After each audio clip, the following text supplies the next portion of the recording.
Hi guys, it's been a while since I've been back on YouTube on this channel. I'm gonna start doing more videos. I know I say that, and then I always go off and I'm always on Shredding News or we're doing something else with Dan from All Things Man United.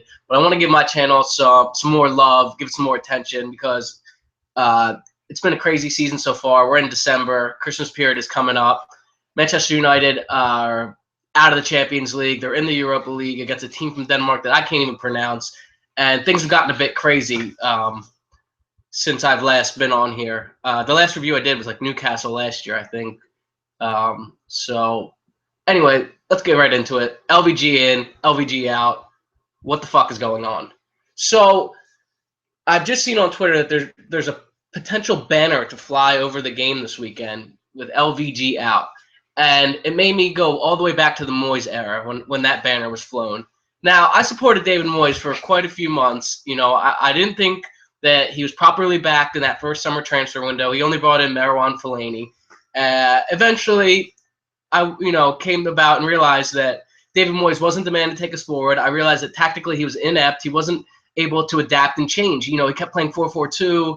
He kept playing the same players, and he just, he was just inconsistent. One week they'd be crossing the ball, 100 sometimes, and the next week he wanted them to play possession. He just didn't have a philosophy, a set way of how his team should play, And I tweeted out recently that I think it's funny that Moyes and LVG's downfall is their failure to adapt and change. I don't understand it.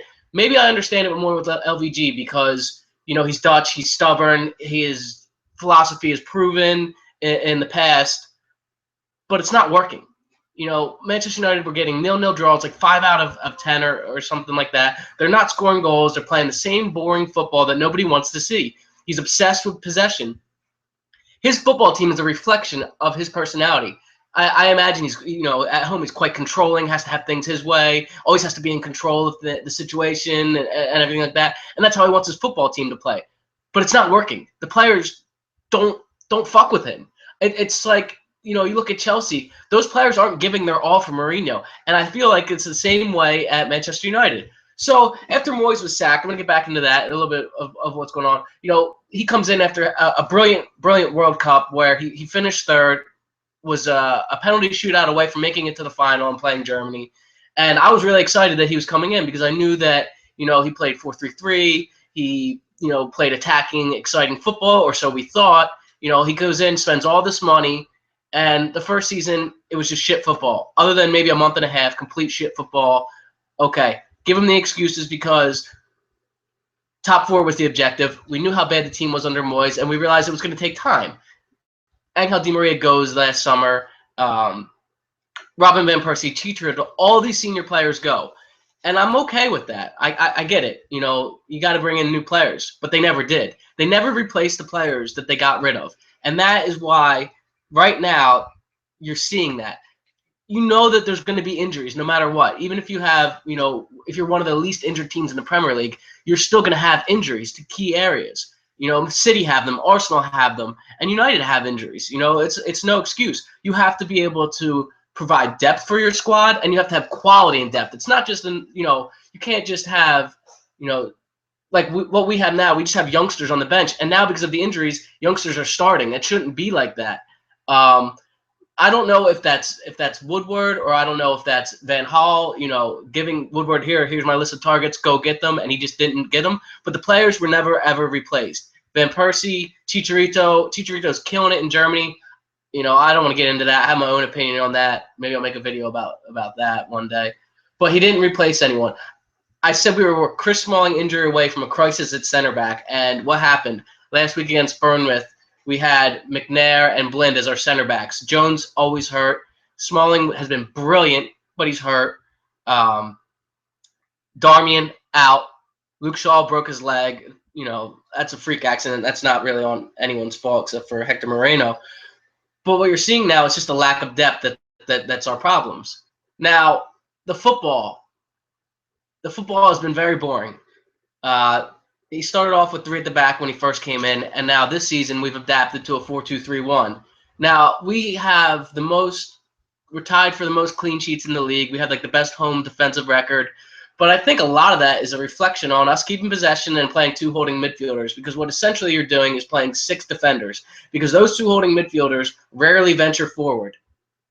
I mean, that's not to say they don't ever, but it's not, you're not seeing them get forward, help out in the attack. You're seeing them just cycle possession and keep it going and protecting and shielding the back 4.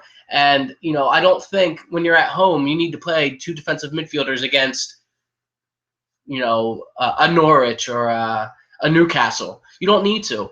I think that, there are some positives to Louis van Gaal, and I'll get into that, but the possession base, that he's got going on, I'm all right. You want to play possession base, keep the ball away from the other team, that's fine. But you have to do it with pace, and you have to have players running off the ball.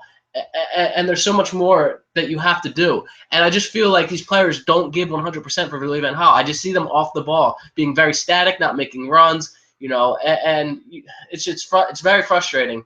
Now, before I talk about the positives, I'm gonna look at Leicester City. They have Riyad Mahrez and Jamie Vardy just killing it right now. I think what you're seeing there is when you find a manager who can get the most out of the players, and the players like playing for him, they're going to go that extra effort. They're going to go the extra distance for that manager. They're going to put it all out on the line. Instead of giving 100%, they're going to give 150. They're going to play every game like it's a cup final, and you're seeing that from Leicester. They're playing gorgeous football. They're scoring goals. Jamie Vardy's, leading the league with goals, and it's exciting. It's more entertaining to watch than Manchester United are right now.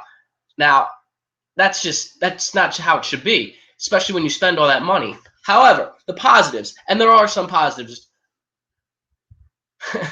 not many, but there are. You look at this current squad.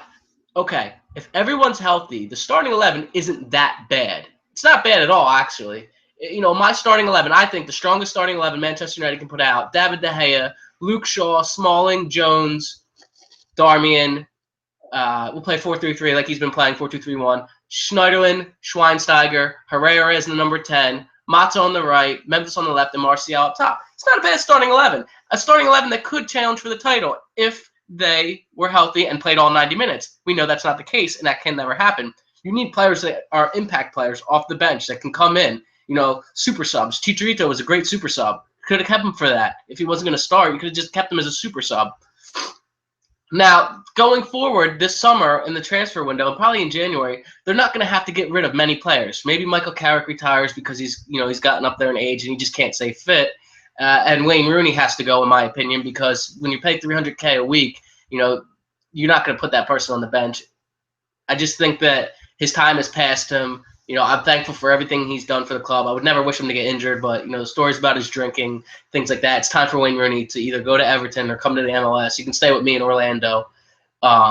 So I want to talk about, too, that you're going to go into the summer needing a right winger, a center back, and a striker or 2, and some impact players off the bench, some depth. So it's not going to be like the last 2 summers where it's just going to be, clear out, clear out, clear out, clear out. However, now, they have to get top 4. That's the minimum. Do I think LVG should be sacked right now? Absolutely not. That's stupid. It's really, it's just impatient. You got to give the man some time. Give him till the end of the year. Even if the football doesn't change, if he gets the results, that's fine. He needs to get to the end of the year. You cannot sack him and give it to Giggs. I'm sorry. It's just not a good idea. Giggs, there's so many situations Giggs does not come across as a manager, and I just don't think he's ready. I think he needs to go somewhere else. Sacking him and giving it to Giggs would be a giant mistake because you have Carlo Ancelotti and potentially Pep Guardiola out there. Those would be my 2 top managers. You have to get one of those if you're going to replace Louis van Gaal. So, going forward this summer, we buy, the players that we need to buy. We buy the depth, and then you have a squad capable of challenging on all fronts, in my opinion. So the foundation has been laid, and I think, right now what you're looking at, it's a run of bad results. The football is shit, but it's not as bad. It's never as bad as everybody makes it out to be. Youngsters are getting the time to play. We're getting to see Jesse Lingard, Andres Pereira, Nick Powell, who I was a big fan of when Sir Alex Ferguson signed him. He scored on his debut against Wigan, I think it was. So it's not all terrible.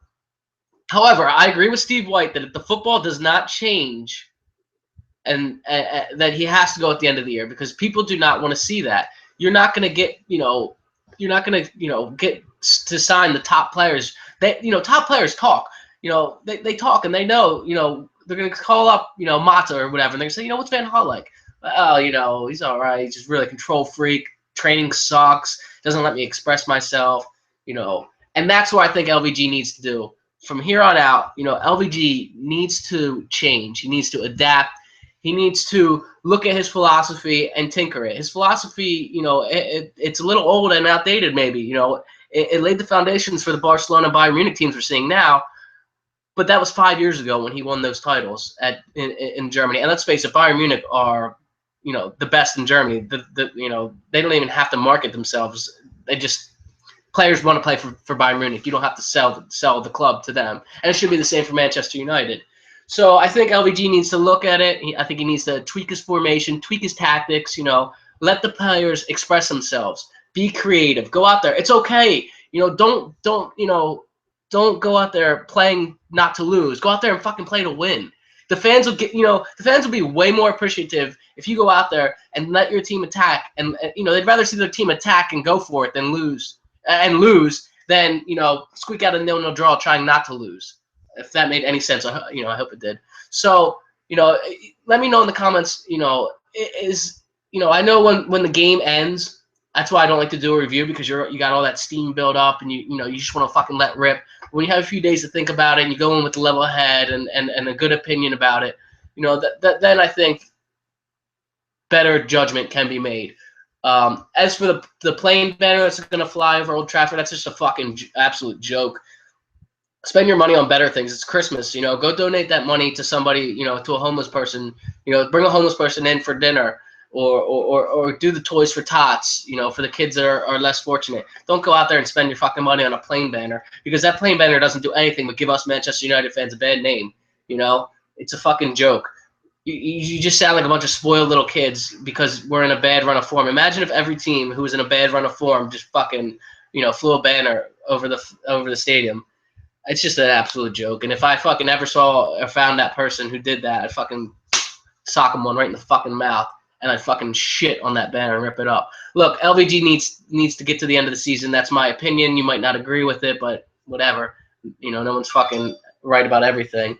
But yeah, I'm gonna have, you know, more videos. I'm gonna get fucking more people on. The other foul mouth Yang Pasha. I'm trying to get Steve White on. Dan, you know, from All Things Man United. You know, I'm going to try and have some more guests for you, do some more shows. I think I'm going to be doing some work with Ben again, if you guys all remember Ben from All Things Man United. So do me a favor, please share this with your friends, comment and like, you know, even if I get fucking 10 views, you know, if those 10 people fucking, you know, enjoyed watching this, then I'm happy. And I'm going to keep making videos. So thank you for watching. Subscribe to me on YouTube if you're not subscribed already, because you're probably not. I don't have that many subscribers. Follow me on Twitter. It's @JoeyTaber. And let me know in the comments what you think. Who is your choice to replace Van Gaal? Should he get till the end of the season? What players should we bring in? And do you agree that the foundation has been laid? Let me know. Thanks. Have a good day.